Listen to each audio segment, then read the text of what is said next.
Hello and welcome to the Everything is Black and White podcast, live on our Facebook, YouTube and Twitter channels, and later on our podcast channel. If you are listening on YouTube or on our podcast channel, please remember to hit that like or subscribe button and give us a follow and share amongst your Newcastle United supporting friends and family. I'm Andrew Musgrove, joined as usual by Aaron Stokes. I'm back. It's a pleasure to be back, Aaron. Newcastle United still winning. Glad to have you step into the role as host. And Aaron, I'm sure you guys will agree, did a wonderful job. But I'm sure Aaron will be the first to admit he probably enjoys it a bit more sitting on that side of the desk behind that microphone. And you may notice if you're watching and for you guys listening, Aaron hasn't got a microphone cover on his microphone because he shamelessly gave it out to a rival podcaster. There's a bit of context there, so you probably heard I got married a week ago. And the best man was Christopher Waff, who, of course, works for The Athletic, used to be here at The Chronicle. And I turned to look at Chris Waff as he was delivering his best man speech. And to my horror, he had the Everything is Black and White podcast microphone cover, who you give it to him, Aaron. Yeah, look, there was some dirty tactics from myself to sneak out the office behind your back. And look, I've got to apologise, but hopefully it lended itself to the day, on the wedding day. It was a wonderful day, the best day ever. It was a wonderful speech as well, but there was one claim, and this is the worst thing about you giving him that microphone cover. He claimed that this podcast, the Everything is Black and White podcast, is the second best Newcastle United podcast out there. Scandalous, really. I mean, we all know that's nonsense. He said that while having our own microphone muff to say it. I'm scandalous. So, task to you guys. Go into where you've subscribed and leave a little comment and rating and review as well, and we'll prove that we are the best Newcastle United podcast out there. But as I said, I'm back, and Newcastle still winning games. Of course, they beat Chelsea 1-0, Aaron, and I thought it was a fantastic performance. Never really feared Chelsea getting back into that game. Yeah, I thought the performance from the first minute was spot on. Even when it wasn't going Newcastle's way in front of goal, I thought the manner of play, very on the front foot, not giving Chelsea an inch whenever they had possession, playing some really lovely football. The little triangles that they've been playing with Bruno, Trippier, Almiron, Longstaff. I thought it was really, really impressive. And obviously, look, topped off by a fantastic goal by Joe Willock. He's playing out of his skin. I don't want to get ahead of myself, but if the World Cup was just a couple of weeks ahead, you feel like he might have been playing himself into contention. Do you know I think under any other England manager, perhaps, but we know Gareth Southgate doesn't really pick on form.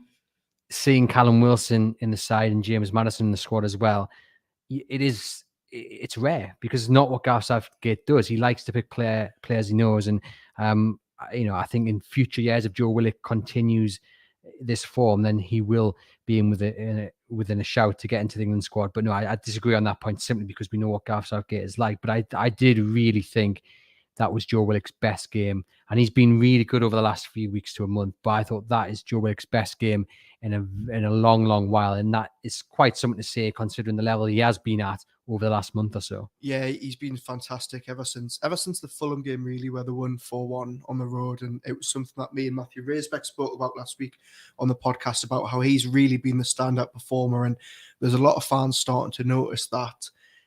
First, it was Joelinton having the revival. Then it was Miggy. And now you start to feel that the World Cup's just come at a bad time because Willock really looks like the player that's going to actually step on, really kick on and show what he can do, because he's been fantastic. He's been central to everything that they've done in recent weeks. And I think I'd have to agree that Saturday's game was probably one of his best in a long time. And the secret, I don't think it is much of a secret, actually.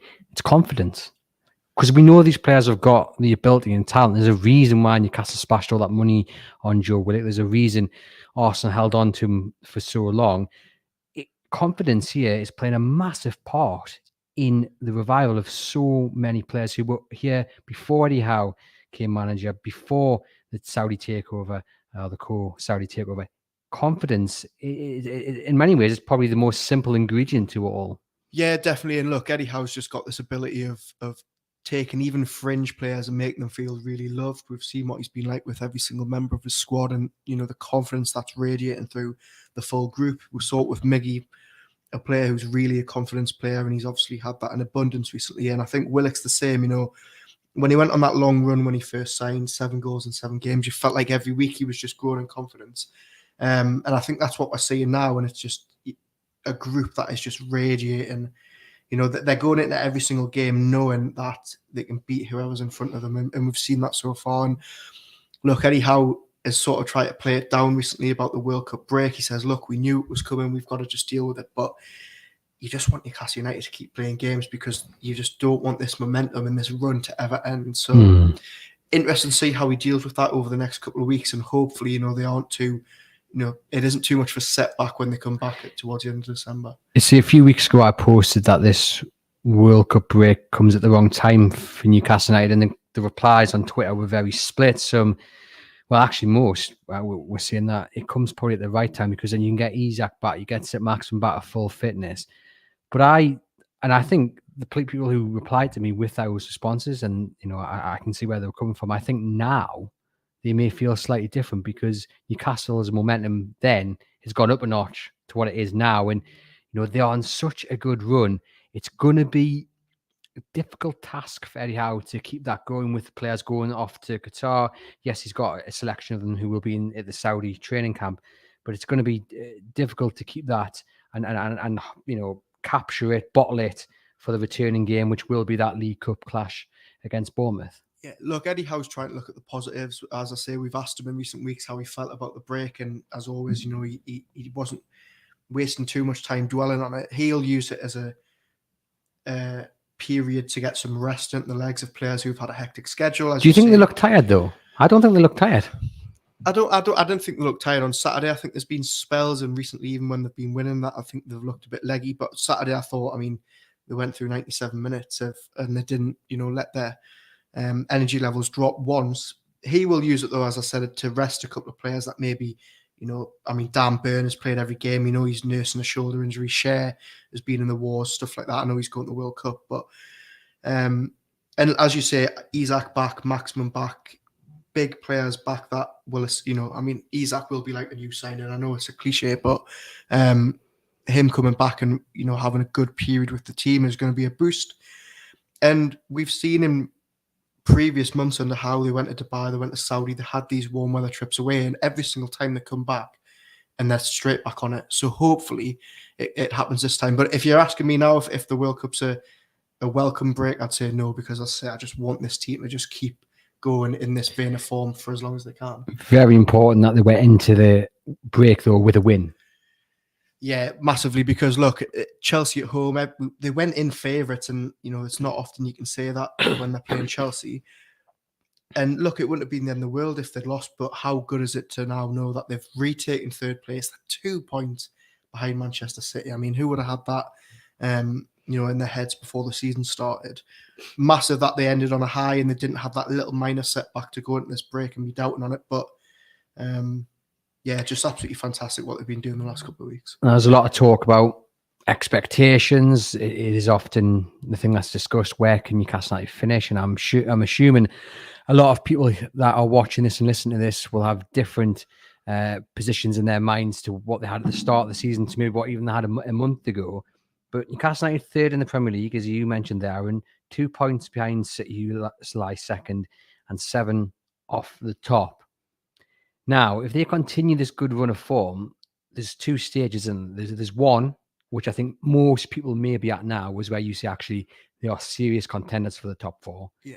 They continue this run of form, and we're getting a little bit ahead of ourselves. You then may have to look at it and say, well, actually, are they serious contenders for the title? I think it's me that's going to have to get your feet back down on the ground rather than the other way around. I think, look, you're right, and I think Europe now has to be the aim. They're sitting 9 points clear of 7th. Which we know gets them a Conference League if they finish there. So for me now, anything less than Europe is quite a disappointing season. And you know, it was the other way around at the start of the season. Everyone's saying, oh, look, if we can finish 7th or 8th, how fantastic. Title, I don't know. Look, they've got a big advantage to other teams, and that's the fact that they've got no European football. They've got 4 or 5 players at the World Cup compared to, you know, a team like Manchester City where pretty much every player is going apart from Haaland. So they've got a big advantage, but look, I think it's too soon to be talking about the title. Just to clarify, I'm not saying Newcastle are title challenges, but I think if the form continues in this way, you get to maybe February time, and they've still got to play Arsenal twice. If they're still maintaining this run of form, people will look ahead and say, well, actually, put a nice run together. Arsenal drop a few points, then Newcastle may be able to mount a challenge. But I do think, for me, we're at the stage now where you say anything less than European football, just based on what they've done so far, would probably be a disappointing season. They would have to have quite a huge drop off in the second half of the season to think that they're going to let a team that's in 7th or 8th now overtake them. That's a big drop off. And even though it didn't initially work for Eddie Howe when he came and he struggled to get his first win, ever since February they haven't missed a beat. There's been no periods of games where they're struggling to find a win. It's been very, very consistent, and I don't think that's suddenly going to change overnight. I think if you get a couple of big players back over December, like Maxi and Isaac, as we said, if they strengthen with 1 or 2 more, or maybe even just a little bit more depth in the January window, every chance that they can still be in and around this position at come March and April. Christopher Gillen there says, I still think Newcastle will finish 6th. See if I can get my words out. We've got Darren Bailey here saying 4th is a strong possibility. And you mentioned there what they could maybe do in January, getting these players back as well, because that is something they're going to need. They're going to need to strengthen for the bench. And of course, the players they will bring in, you would imagine, will be players that can really fight for first team place. But that said, you look at the bench and there's not many game changers on the bench. We know Alan St-Maximin was on there. He didn't get off against Chelsea. We know that Isaac will come back and that'll probably see him on the bench, or maybe Callum Wilson. There's stuff to be done there. But other than those two, there's not really many game changers on the bench, and that could really impact what Newcastle can achieve in the rest of the season. Yeah, definitely. Look, I think we know that Newcastle, while their first team's been fantastically consistent, there is niggling concerns about their squad depth, and as you say, players that can bring off the bench. I mean, me and Gibbo were talking about last week, that cup game where really, a lot of players should have been banging on the door and they didn't really hit the heights that we thought. Shelby was probably looked a bit rusty. Maxi probably didn't do himself any favours in the short term. So look, I don't think there's any you don't look at that team and think there's any glaring holes, do you? You don't think, we desperately need a right midfielder as we thought in the summer where, obviously Miggy don't, but I think, sorry, but you don't, but I think what you do, you look at it and you say, well, if they are at an hour point and it's 0-0, or they're 75 minutes and they're 1-0 down, you look at the bench and you say, well, who can you really bring off? Because no disrespect to Jacob Murphy or Ryan Fraser, they've not really done it. So you would imagine when St-Maximin's fit, he probably comes back at the side. Yeah. If he doesn't, he's on the bench. He's probably the only game changer, really. But it was quite interesting that he didn't come off the bench against Chelsea. And you wonder that's because does Howe trust him to have that defensive discipline, which was so key against Chelsea? I think, I did notice that he didn't come off, and you think a player like Maxi will have really wanted to play in that game, having only, had a brief period of time in recent matches. But he brought Jacob Murphy on for Willock at a time where they just scored. They needed a bit of defensive stability, and Murphy obviously offers that. He offers a lot more running. And look, and maybe that's the reason. Maybe he didn't want to risk him in case he suffered a setback this close to the break. We're not sure, but I do agree with your point. Maxi, walks back into that team if he's anywhere near full fitness after the break. Then you've got to work out how to get Isaac in there, which some people have been saying, do you put him out on the right or do you sit him in a 2 and change the system?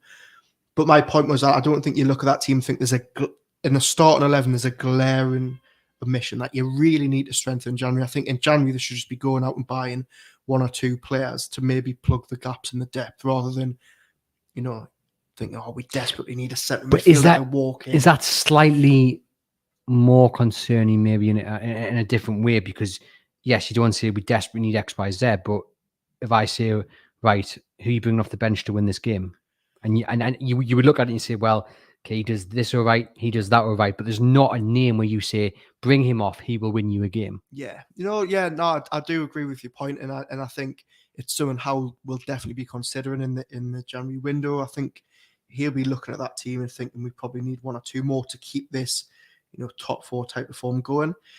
But I think you also won't want to, disrupt that group too much, because the feeling that they've got in that dressing room now, where every man is, as I've said earlier, full of confidence. I don't think he'll want to disrupt that too much in Jan. Do you think that gets harder as time goes on to keep that unity within the dressing room? We see it down at Old Trafford with Ronaldo, this fantastic player. Yes, he's near in the end of his career, but he's still better than most.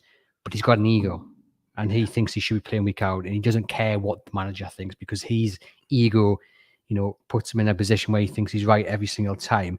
Does it come at a point, and maybe it might come this January if Newcastle are indeed battling for top 4, even the title, where you maybe have to sacrifice a little bit of that unity for a better quality player? Or do you think Eddie Howe will stick for as long as possible to bring in maybe someone who's got a better attitude than they are a player? I think for as long as he can, Howe will keep to this mantra of if they're not the right characters, they don't get in the dressing room. But let's say in 3 or 4 or 5 transfer windows time, if Newcastle are still in and around the top 6, you can't find Brunos all the time where they come in, they're brilliant, but they've also got a brilliant attitude. Sometimes there is going to be players who are just that good. You sort of have to excuse that. Maybe sometimes they don't do the running like a Maxi or someone like that. And I've admired Howe's strategy so far. I think for what Newcastle needed at the time, that stance of we need the right player personality in has worked wonders. But as I say, that can't go on forever. And look, we're not saying that Newcastle are going to go out and sign Ronaldo, but some of these players that have got huge statures and they know they can bring so much to this Newcastle team, hopefully they don't think, we can come in and we can just, not put the effort in because we're bigger than the club. And that's what, we've seen with Ronaldo over the weekend, coming out and speaking about Manchester United and belittling a club that built him, really. And that's what Newcastle need to try and avoid further down the line once they have this run on a more permanent basis. Back to that Chelsea game. And what I found so brilliant to see is that you've got a big team in Chelsea coming to Newcastle with their priority just to simply frustrate Newcastle. They know they're going to have to be at the very best to get anything from this side. And often these big teams are failing, in their game plan. And it's one thing to say that, but then when you take a step back and you think that this time last year, Newcastle were bottom of the Premier League. How on earth Newcastle are third in the Premier League? That change around such a short space of time to have these big teams coming up to the Northeast, coming to Newcastle, and they're fearing Newcastle. And that's happened in 12 months. Yeah. It's scary to think about. I think, like you say, there's one thing beating these big teams, and then obviously Rafa got some big scalps when he was manager, but it was always such a defensive performance. And yes, it did the job, but it's not what fans want to see. Now they've got the best of both worlds because they're beating the top teams, but they're actually doing it by making them look pretty average. Now, I thought Chelsea were pretty average on Saturday. I think Graham Potter just looks like he does not have a clue how to organise this team. He was changing it, and he's putting Conor Gallagher at right back. He's changed it from a 5 to a 4. It was just they made it easy for Newcastle, but Newcastle also were just so attacking, so brave from the off. And I think whatever Howe does from now till the day he leaves, which is something I've said on the pod before, whatever happens now, he'll always be remembered for the boss that actually said, no, you know what, Newcastle United are going to give it a go. And it worked as well. And I mean, the frustration of Chelsea was clear to see. I mean, they were really, really angry at the end of that game. And it was good to see Newcastle United's players. We talk about how unified they are. And of course, no one wants to see fights break out on the pitch. But, every man in that squad has got, their teammates back. Yeah, and Howe touched on it in the presser after he said that, he really likes the fact the players were standing up for each other. I think you've got some, as well as we've got some really technical, silky players in that squad now, we've got some really, really tough players. I mean, don't know how so many players were trying to square up with Dan Burn because I wouldn't like to fight him. You need a step ladder. You've got Joe Linton as well, who was really putting himself about. Jacob Murphy, probably the most timid player that we've got in this squad. He was running over and shoving Havertz, and just really good to see that the players have got each other's back and it carries through that team. Trippier's such a leader. Joe Linton's really coming into his own as this enforcer. And I mean, look, you said that you don't want to see it, but I thought it was really good to see that they were actually, they were really sticking to their guns, and Chelsea were really angry in that last 7 minutes. And Newcastle just didn't make it easy for them one bit. I just love the fact that what we saw in that game, we saw loads of different sides to Newcastle, and we saw them with the game plan. taking the game to the opposition. We saw them defensively sound. We saw them with a bit of fight. And then at the end, we saw something else, which was just throwing your body in front of the ball, and it wasn't pretty at times to get over that line. But that brief moment when Sean Longstaff goes in, and then I think it's Dan Burn, and then there's another tackle that flies in. It reminds us of that game under Rafa Benitez where there was 2 minutes. The Leicester game where everyone everyone and tackles but as you've alluded to, that was largely what happened in the Rafa Benitez. It was largely Newcastle backs to the wall, defending for their lives, hit them on the counter, and see what happens. But under Eddie Howe, it's not. They're going to take the game to the opposition, but they've still got that backs to the wall mentality should they need to call upon it, which they did need to against Chelsea. You've just got so many different elements, and that is why I think Newcastle are doing so well, because there's not just one thing they're doing well. There's 5 or 6 things, 5 or 6 different approaches to games. Yeah, and look, there was times in those last 20 minutes where Chelsea were starting to sort of find their feet in the game, and our defence just nullified them. I mean, this back four, it's hard to remember a time when you had a Newcastle defence playing this well. I mean, Trippier for 12 million looks like a bargain. Dan Burn, play him left back forever. And I just think Botman and Cher's partnership, I mean, those last 5 minutes, as you say, when the backs were against the wall, huge tackles going in, nobody shirking it, everybody knowing responsibility. You had Jamal Lascelles on the touchline, making sure he was playing a part by trying to stop that throwing.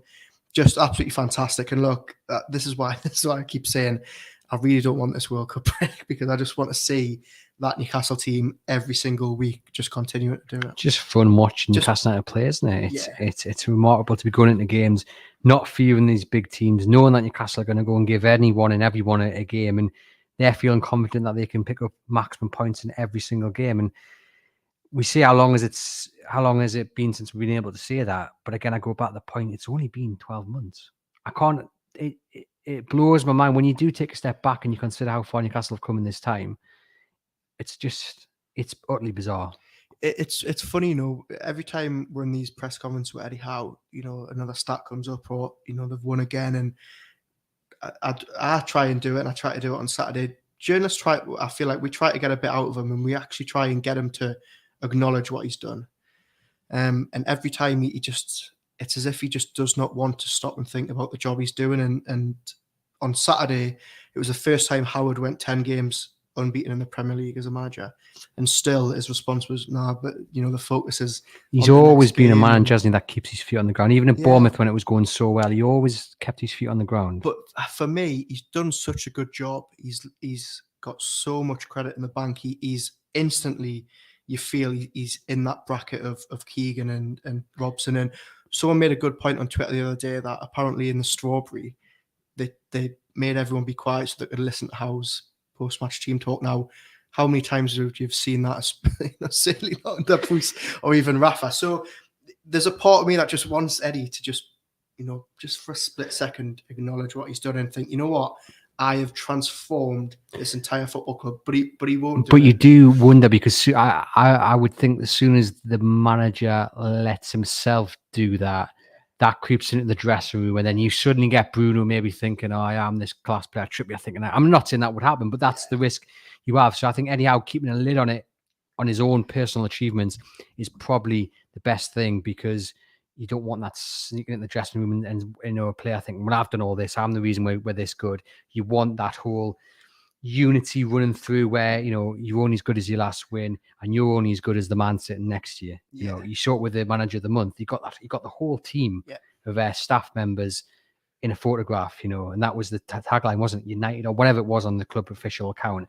And I thought that was a really nice touch. Again, it's not about Eddie Howe. It's about everyone to the side of him, working as one. Yeah, and look, I completely understand why he's doing it. And as you say, the minute you start, reflecting on what they've done, the eye can be taken off the ball, which is what he doesn't want to do. But, personally, I hope he does realise, the change he's made to this football club, even if he won't admit it to us publicly. We've got John here saying only City and Arsenal he feels has the edge on Newcastle. And we're getting, I've lost it now. We're getting closer to them. Sorry, the comments moved up. Aaron, can you read the rest of that? We're getting closer to them by the month. Credit to Arsenal for a bit of a surprise package this season, but don't fear them though. Again, it's that last bit I think that stands out. Newcastle just do not fear anybody. Yeah, they don't look home or away. We've seen it this season. The mantra doesn't change, the game plan doesn't change, and that is let's give it to them and let's give it a good go. And look, so far it's worked a treat. Has worked absolutely brilliantly. I mean, what Aaron do you think can be achieved this season, given where Newcastle United are? We've talked about that too early, talk about the title, but I mean, a lot of people in the comments saying top 4 is a real possibility. Is the Champions League really a possibility, or is it going to have to this season? It's going to have to tail off at some point. Look, we keep thinking that at some point it's going to tail off, and it doesn't. As I touched on earlier, ever since Feb, they just seem to keep riding this wave, and Howe seems to be able to keep this consistency going. I think if you look at the other teams, as John's mentioned there in the comments, Arsenal and City look very, very good. Arsenal really are the surprise package, I think, behind Newcastle. But apart from that, Manchester United are very hit and miss under Ten Hag. They've got the ability to sort of have these games where they just ship goals. We saw it against Villa last week, Brentford early in the season. Chelsea look bang average on Saturday night. Tottenham are hit and miss under Conte. Liverpool are trying to find their feet. Newcastle might not have a better chance to actually finish in the top 4, given one, how well they're playing, and two, the teams around them struggling. I think Europe is still the aim. I think now, as I've said, I think if they were to somehow not finish in the top 7, it would be quite a disaster given how well they've played. For me, I think top 6 is the aim, and I think top 4 is a bonus, but it's certainly on the cards, and I don't think anyone expected that at the start of the season. You mentioned in the sides there, Graham Potter got a bit of stick for his comments after the Newcastle game, where he pretty much said Newcastle won today because they're not playing, Wednesday, Saturday, or Wednesday, Sunday.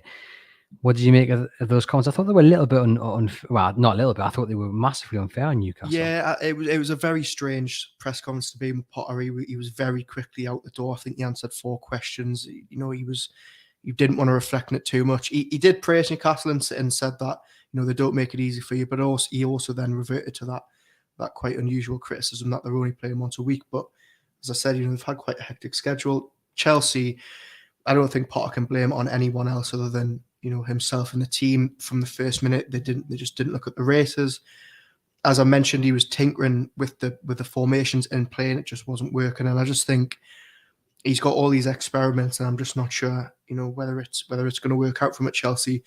I think fans down there are already starting to question whether it was the right appointment. And look, I think he'd be given time, but Chelsea are really struggling. And I think if you're going to say who's going to finish in the top 4, Newcastle or Chelsea, I think it's Newcastle every day of the week at the minute.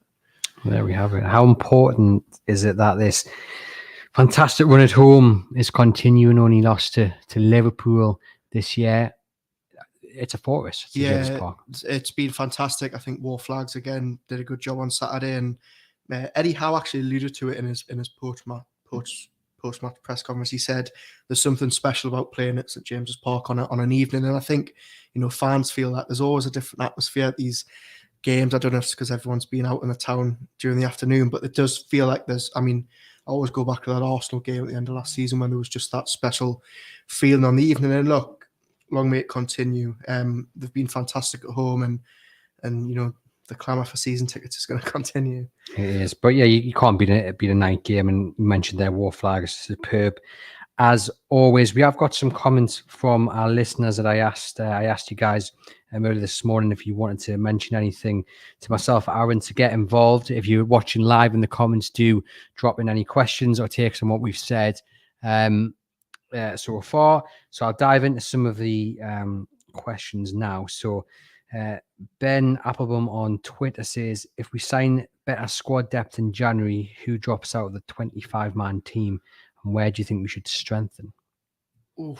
That's an excellent question. That is a very good question. Who drops out? I think you're probably looking at the likes of Dummett, Ritchie, these players who aren't getting a look in. I think they've probably felt a bit aggrieved that Dan Burns came in and stolen that left back spot off Matt Target and left a few of them out in the cold. So I think those are the fringe players that probably go. Yet to be seen what happens with Loris Karius now that Carl Darlow's back in the fold, and obviously Dubravka has not really played at Manchester United. Whether he comes back in January, if they recall him, I'm not too sure. Where do they need to strengthen? It's got to be a striker for me. Yeah, look, I think I would agree. Gibbo was waxing lyrical on the podcast on Thursday about Callum Wilson, but he also stressed that he doesn't see he's like as a striker. He doesn't see Chris Wood with a long-term future at the club. So I think, look, a backup striker to Wilson wouldn't go amiss. I think maybe a number 10, someone who can maybe fill in for that Willock role when he isn't playing. We were talking about the other week, James Maddison would be fantastic, but all eyes are going to be on him at the World Cup. It's sort of a shame that he's gone in that sense because, imagine if he plays, he's banging form at the minute. And you know what it is? Maybe one more defensive asset. And I've just, every time Kieran Trippier goes down, my heart's in my mouth. So maybe a backup right back as well, given that Kraft's, on his way to recovery, but not there yet. But look, I think one or two in January and they'll be all right. I think a striker is a must. You watched Chris Wood against Chelsea, and he did what he did, but it wasn't stands out. He can't run the channels like Callum Wilson. And you guys listening and watching this will say, not again, Andrew. But I'm gonna have to make the point again. When you're playing that system, it will never work for Chris Wood. And I know the games he's played recently, Newcastle United have won, but I don't think anyone listening and watching this can really say Chris Wood did anything memorable against Chelsea. And what you need is someone who can come in and just play like Callum Wilson does. Yeah, definitely. We've said it plenty of times on this podcast. The system that Howe wants to play doesn't suit him, and it's a shame. But I think he's also burdened by this price tag. If he came in for $3 million in January, I don't think people would be batting an eyelid. But he came in for a lot of money, a lot of expectation, and for whatever reason, it just hasn't worked. And he did well against Southampton. He hoped that he would kick on, but he hasn't really in the last two games. I've got Roy Chorvag there saying, if the owners think we could qualify for Europe, I think they will strengthen the squad again in January with one or two players every transfer window. And I suppose that is the big question. If Newcastle, go on to beat Leicester and Leeds, then what happens in January? Do their plans change? Look, it's something that we've spoke about on this pod, for a while, and that is, Howe's got a lot of ammunition to go to the board in January and say, look, we just need one or two more, and we're going to be real contenders this summer. So I wouldn't be surprised if, he's going into these talks in a couple of weeks' time and saying, look, we just need to eke out a little bit more to have a really memorable season. So I think he's going in a very, very strong bargaining position going into Jan. Matt Wynn on Twitter says, unbelievable season so far. Nobody wants to play us, especially at St James's Park. The whole squad is happy and contributing with key players due to come back after the break. I wonder if Howe will want to invest in January and potentially disrupt the harmony and cohesion, which is our main strength at the moment. And we've covered it already in this episode, but spot on then. It's interesting as well because we've got another comment here again from Roy live on Facebook. He says he thinks Aaron Stokes will be replaced in January. And I think the past few weeks, alongside Matt Target potentially as well, massive test of their characters, because Matt Target, I think, probably came in here expecting to be a first team left back. He left Aston Villa because he didn't want to be behind Luca Digne. Aaron Stokes this time last year was all Newcastle United fans had to cling on to because it was so down and dismal and there wasn't really someone who could win you a game. He was the only man that could excite fans and get them off their seats. Everything's changed now. Matt Target is not the number one choice. Aaron Stokes is fit by all accounts, but he's not even getting off the bench. And that goes onto that comment that we've just had there from Mark, wasn't it, about cohesion and squad unity.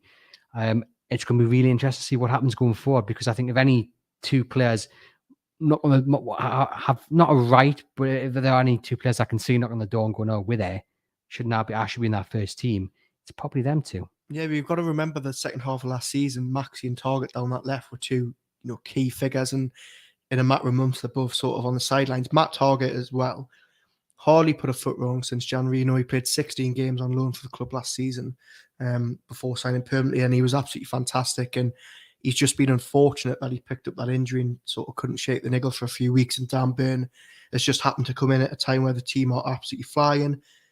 Maxi is the interesting one, because everybody said about Maxi when he came in, oh, look, you don't know about his personality, you don't know about his, his demeanour. He's sometimes a bit of trouble on the training pitch. And actually he came in and really proved everyone wrong, because, Howe's only had good words to say about him.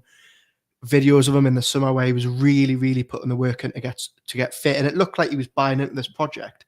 But that was when he was one of the main men. Now he's not, and he's fighting for that spot on the team. Look, I think he will, put the graft in, but if he doesn't, I don't think Howe will have any any doubt in doing what Roy thinks there and selling them in Jan. We've got Gerald Wright saying Newcastle still got a thin bench. A couple coming in should be enough to get European place. Champions League is a strong possibility and upsets 3 clubs that will miss out. We can break the monopoly this year.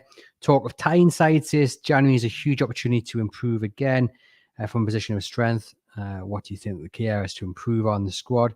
And we've mentioned there, maybe striker. I think you agree. Who would be your ideal signings?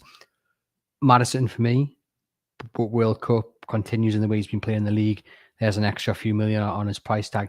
Striker's a harder one to bring in because although I say what we want is a like Callum Wilson replacement, I can't actually think of one off the top of my head. Hard to find, aren't they? And I think, the players that you sort of think of in the same bracket, maybe Ivan Toney, but he's going to cost a lot of money for, a club that he left for pittance. And is he going to want to come and sit on the bench behind Callum Wilson? I don't think so. So, look, I'm not sure what they'll do in January in terms of a striker because we seem to forget that Isak is coming back. Does he keep trying him in as that out and out number 9, which we don't think he probably suits at the minute, or does he just move him elsewhere and get in another striker? It'll be interesting to see what they actually do on that front with him coming back. It'll be interesting as well. We've got Jamie here asking how long will Isak be out for, but a lot of people, myself included, feel he is stronger, Isak, coming off the wide, and that adds another element into the future of Alan St-Maximum because if everyone's fit, those two aren't necessarily in the starting 11 anyway, because Joe Linton has been playing a bit further forward, and then if one of those do come in, is it St-Maximum, is it Isak? It's such an interesting dilemma to talk about. Really interesting. I mean, it's very, very positive. We're talking about a £60 million striker who might not even get in the team come January, so shows how far they've come. But look, very interesting to see what he does. We were obviously talking about it a few months ago when he first signed for the club, whether he would play in a partnership with Wilson. I don't think that's going to be the case because Howe hasn't changed course one bit this season in terms of his formation. So very, very interested to see who he comes in for and whether Miggy can actually hold down this spot in the second half of the season. Never in any doubt. Never in any doubt. I mean, we haven't. It's amazing. We've taken, how long is it? 38 minutes there to get to Miguel Almiron. Has John Gibson decided to submit his application yet for the Miguel Almiron fan club? Yeah, I think it's in. I think the last 2 weeks I've been, asking him about it, and he seems fully on board. I think he's very keen to see Miggy continue this form. I think before he fully he's been doing it for the last 9 or 10 weeks. I know, but I think John Gibson's seen a lot of players who have potentially been flashing the pans. I think he wants to see it continue. But yeah, look, I think I can't believe we've went this long as well without talking about Miggy, who actually probably had one of his quieter games of recent on Saturday. But look, he was still fantastic. He did well for the goal for Willock. It's going well when even your bad touch leads to an assist. Exactly. Just everything he touches at the minute just turned into goals. So yeah, look, fantastic. And I don't think Howe will be in any mood to drop him in December or January because of how well he's been playing, even when Isak and Maxi are back. And it's interesting because when that Joe Willock goal went in, so I was watching it at home, and I jumped up screaming and what have you. And my better half turns to me and goes, "Why are Newcastle so good now?" Because since we've been together, Newcastle have been goddamn awful apart from the last 8 or 9 months or so. And I guess maybe you've had the same conversation with your better half, and there'll be plenty of people watching and listening who've had the same conversation with their partners, friends, family members. Just why are Newcastle so good? And I've been thinking about this question, and I said at the time, it's hard to pin down one answer. And a few days later, I'm still struggling. If you were going to say to me, give me one reason why Newcastle are doing so well, I couldn't give you one reason because everything rolls in to each other, doesn't it? The takeover. Without the takeover, there'd be no Eddie Howe. Without Eddie Howe, there probably wouldn't be so many players doing so well. Why? Can you answer that question? I mean, Lily's got me stumped there. That's a very good question for me. I can see why you married her. Look, I don't know. Look, I think if I had to single out one thing, it's Eddie Howe. I mean, yes, look, he said he would have taken the job under Mike Ashley. He probably wouldn't have got, the type of signings that he has. But I think what he's done on the training pitch, on the pitch, the way he's changed the feeling in the city, the way he's changed, the belief in the dressing room, which for so many years has just been, quite defeatist at times. We'll just take this defeat, we'll take this game, and accept defeat and move on. I think he's been the catalyst for so much good that's happened in the last 12 months. But as you say, without him, without the takeover, would he be in this position? Without the likes of Bruno and Botman coming in, would they be third in the table? I don't think they would have been. So, yeah, but I think Lille's got me stumped there, unfortunately. If you're watching live on Facebook, YouTube, or Twitter, just drop it in the comments your number one reason for why Newcastle United are doing so good at the moment, and I'll put them to Aaron. You mentioned there Sven Botman didn't get into the Dutch squad. He played really well against Chelsea.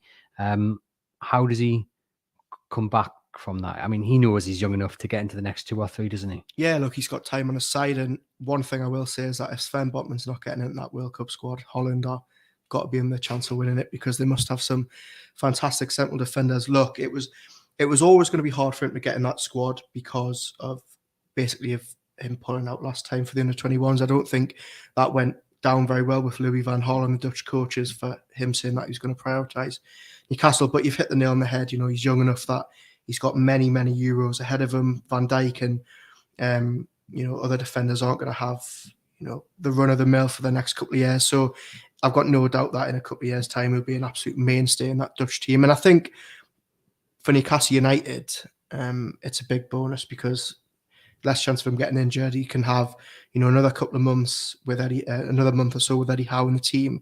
And he left that Dutch squad last time to prioritise Newcastle, and ever since then he's been playing out of his skin. So yeah, I'm not too cut up about him not going. Yet the first defeat in Newcastle is Sven Botman. We've got Bride Crossley there saying Eddie Howe 100% the reason for why Newcastle are doing so well. And just on the other couple of players who maybe were a bit unfortunate not to make it into their international squads for the World Cup, Dan Burn, a lot of people were tipping as a wild card. I always thought that was a little bit too far, simply because of what we've discussed here in the show. Gareth Southgate doesn't really pick players he doesn't know.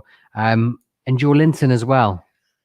I felt, as I have done all season, he's been Newcastle's most consistent performer. I think Bruno has been brilliant, but I feel Joe Linton has been consistent, which is a different kind of praise, isn't it? And I don't know the ins and outs of that Brazil squad, but I felt just watching Joe Linton unlucky not to be in that squad. Yeah, look, I think Joe Linton's probably been penalised because of the strength of that squad. I think you look at that midfield and you've already got Bruno, Casemiro, Fred, and look, many people on social media have been saying that Joe Linton's better than Fred, but Fred has been in that Brazil squad a long time. He knows Tite very well. And then you just look at the other players they've got, Lucas Paqueta and all that. There's a very, very broad pool of talent in that Brazil squad. So I don't think it's any, criticism of Joe Linton that he didn't get in. He's just been a bit unlucky. I think Dan Burn, I agree, was always sort of a long shot, and none of us were really, expecting him to be nailed on in the squad. But you always thought with the fullback issues they were having and his versatility that he might sneak in. And look, he's been playing out of his skin. He's been one of the most consistent performers alongside Joe Linton. So I think he will be unlucky, and I think he does seem a bit cut up about it. He spoke about it at the weekend and said he really felt he had something to offer, and I think he could have.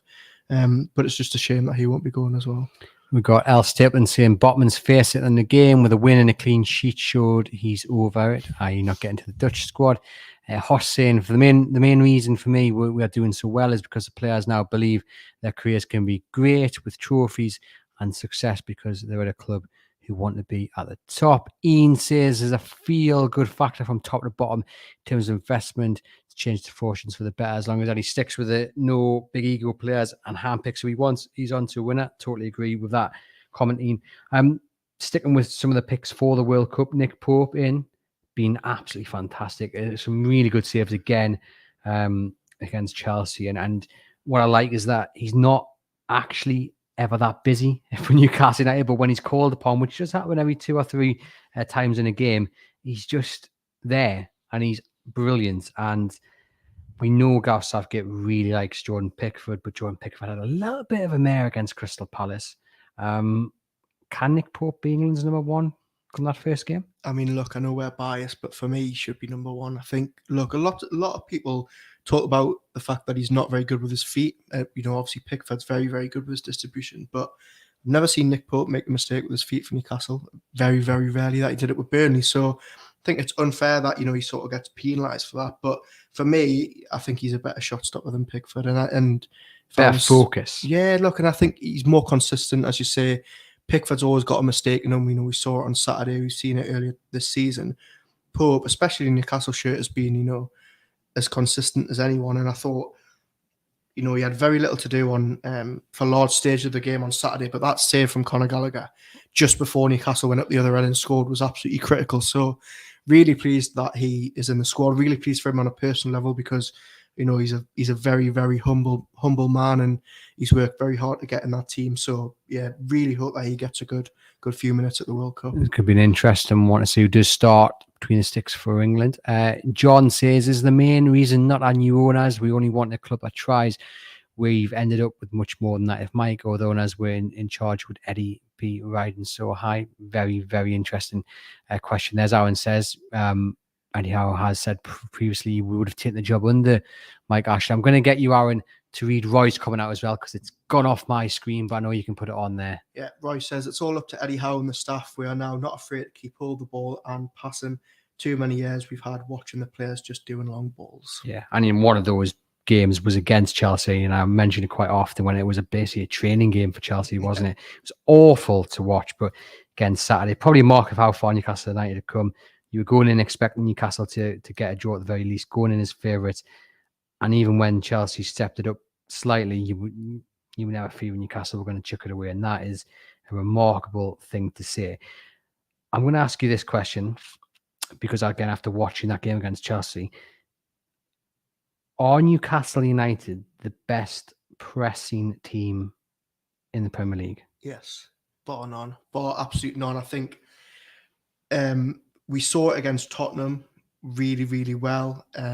And we saw it on display on Saturday. Just the press from the front is just, and this, we always go back. I feel like every week I'm saying it about Sean Longstaff, but he was fantastic on Saturday night. And it's because he just grafts and grafts and grafts from the front.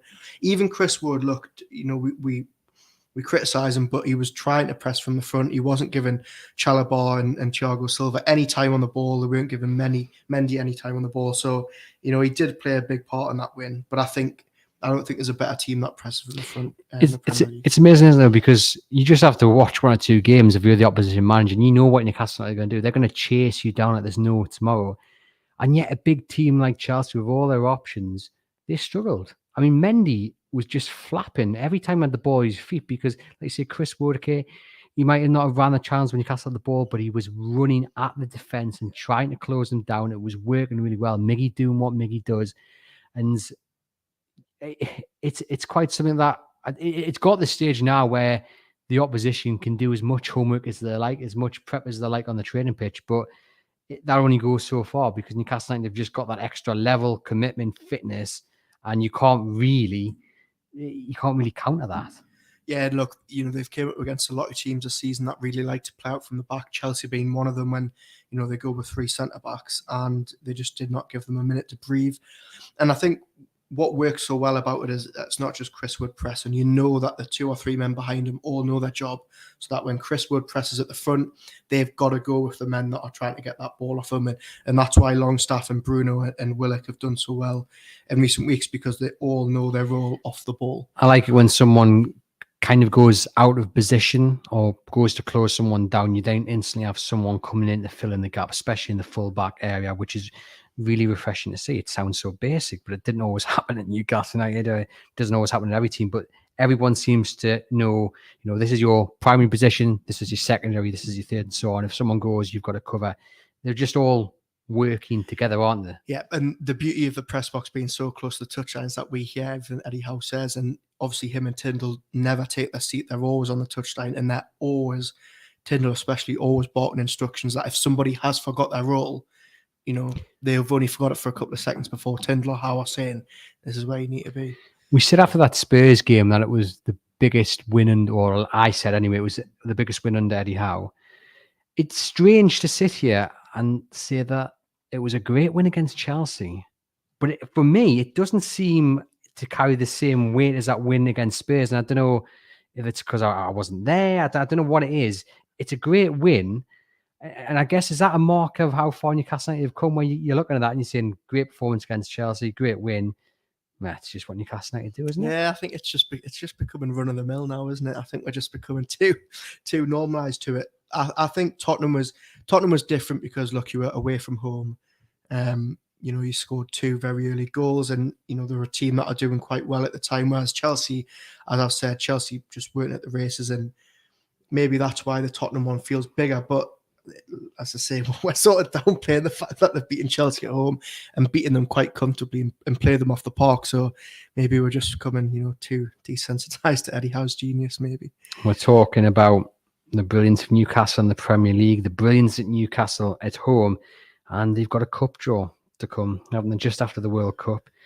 I mean, let's first of all, well, obviously they play Bournemouth, don't they, at St James's Park in the next round of the League Cup, but the fact that's so close to the end of the World Cup is absolutely baffling. Yeah, and another thing that's a bit confusing. Obviously, they organised this Vallecano friendly well before they knew that they were through to the next round. But there's only 2 or 3 days in between those 2 fixtures at St James's Park, so it'll be interesting to see who he plays in that friendly as to whether he gives them 45 minutes and then swaps out, or whether he just plays the players that aren't going to play in that cup game. But I don't want to tempt fate, but Newcastle United have got a huge chance of going far in that competition. We've already seen Arsenal go out. We've already seen Tottenham go out. Liverpool and Manchester City play each other. Newcastle have got a nice home draw in the next round. Huge chance to go far in that competition. Could be Marcelo Bielsa's first game in charge of Bournemouth if he potentially signs it up. That'd be an interesting one. But yeah, big opportunity for Newcastle to get to a final. And are you backing them to do so? Oh, too early? Too early to say. If you've taught me anything over the last couple of months, I said I need to keep my feet on the ground, and that's what I'm going to do. I think they've got a fantastic chance. Does he start to play stronger? I know that the side he played was relatively strong anyway, but does he? Because what we usually see with these big teams, and I'll count Newcastle in this because of where they are in the league, you usually start to see as they get closer to that semi-final, that final, they just start adding in a little bit more of their better quality of players. Yeah, I think they will. Look, he's gone relatively strong in the competition so far. He said he's going to give it a good go. He's already talked about how it's his dream to win a competition at Newcastle. And I think this is why January is so important, because if they want to also have a run at the top 4 and go deep into the League Cup, and we haven't even started talking about the FA Cup either, they're going to need a good amount of rotation, and that's where 1 or 2 bodies in January does the trick. So look, I'm not going to say that they're going to win it. Matthew Raisbeck actually last week said that he thought Newcastle were going to win the League Cup. Big claim, a huge claim for a Monday podcast. But no, I think I'm going to say that they've got a huge chance, but I'm not getting excited just yet. We've got some more comments here from our listeners. Graham Townsley says, only worry is the back end of the season, we may run out of legs. Rafa Benitez would always be fit for the back end of the season and seem fitter than other teams. Does the break help us in this scenario? So he's right. Benitez's sides were always renowned for really finishing strongly. Mm-hmm. You look at it how Newcastle are now. I'd much rather be in this position where they've started the season strongly and they're not chasing. They're not saying, right, by the time we get to March or April, we'll be stronger and fitter than most teams around us. I think you play for the here and now. And I get what Graham's saying. Yeah, you may run out of steam. But I also think the players have got, and I know a lot of them win that Rafa side, I think they're just fitter. And I think it's the difference between how Rafa Benitez approached this Newcastle United squad and how Eddie Howe has approached it. It's just the belief that actually these players are good enough. And we criticise Steve Bruce for things he said about the squad, but I think a little bit falls at the feet of Rafa Benitez as well. Did he believe enough in these players? I'm not so sure he did. And that's the difference. Eddie Howe believes that these players can be the very best that they can be. Yeah, look, Rafa did a lot of good things, and he always wanted a bit more, but that was always the problem, wasn't it? It probably wasn't the best to hear in the dressing room that Benitez was on the radio again asking for more funds or better players. And I mean, even when they signed Manquillo, I remember there was a bit of a signed Manquillo and pretty much said he'd signed him because he didn't have the money to bring in anyone else. So that's what you don't get with Eddie Howe, is it? As much as we love Rafa for what he did, and he wanted things to be better for us in a time where we didn't have much hope. Eddie Howe isn't like that. You would never hear him say anything about that about Javi Manquillo or any other player. So I think that's where the two of them differ. Liam Noel says a huge game against Chelsea for Willett Longstaff, and he thinks Joe Linton covered for Bruno, who may be tired or worried about the World Cup, but he wasn't at his best. What do you think of Bruno's performance? Look, I thought it was all right. I don't think he was, at his brilliant best, but I think, as Liam touched on there, a lot of players will have had in the back of their mind, we can't get injured. And I know for me personally, sitting in that stand watching, every time Bruno went down, I was just keeping my fingers crossed that he got back up, because a lot of players, this just goes to show the ludicrous nature of having a tournament smack bang in the middle of the season, because you had players, Callum Wilson, we were talking about it before the game. If the World Cup was still 3 weeks later, would Callum Wilson have started that game? I think he would have. But you can't take that risk when he's just got an England squad. So there was probably a bit of that playing in Bruno's mind, but I thought he did well. I thought, he won a lot of fouls in the middle of the park, as yours does, and didn't give Chelsea an inch. So, yeah, I thought it was all right performance. And we just talked a bit about the World Cup, and we'll talk more about the World Cup over the coming weeks, because we'll still have our Monday show. But I suppose with Newcastle being in this position, and we know that plans for January will already be underway, it's a good opportunity to really scout some of the best players. Yeah, well, Kieran Kelly asked how pretty much that question last week and said, will he be using the World Cup to have a cast an eye? And how surprisingly said yes with the will, and it's always a good opportunity. Saves the plane ticket, doesn't it? You just turn on the TV. Exactly. Four games a day, you can't complain. So look, they'll definitely have eyes on the World Cup. I think there's probably some big name players that, are looking to impress. You always get a couple of standouts, don't you, at these tournaments, who earn a way into the Premier League. I'm pretty sure Daryl Janmaat did that, didn't he? Had a fantastic World Cup and then joined or Euros. So yeah, they'll have an eye on it, and it might actually impact their January signings. Howe's already came out and said that, they haven't started discussions for January, so he doesn't know how much he's got to spend or who they're going to bring in, but it'll definitely be on the agenda in December. I'm excited for the World Cup.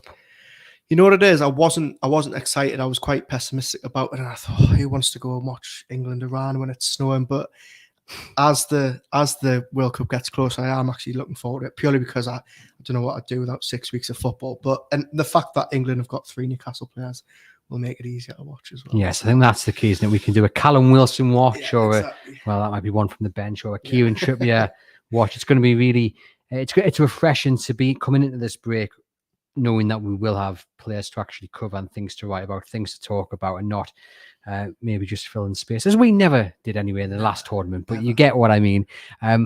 This has been the Everything is Black and White podcast. I've been Andy Musgrove, joined as per by Aaron Stokes. Thank you very much for tuning in on Facebook, YouTube, and Twitter. Hit that subscribe button if you're over on YouTube.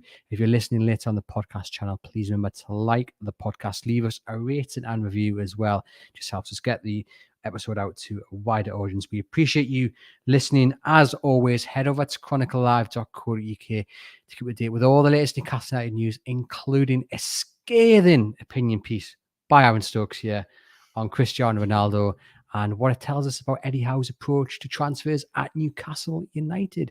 Once again, thank you very much for tuning in, and enjoy the rest of your week.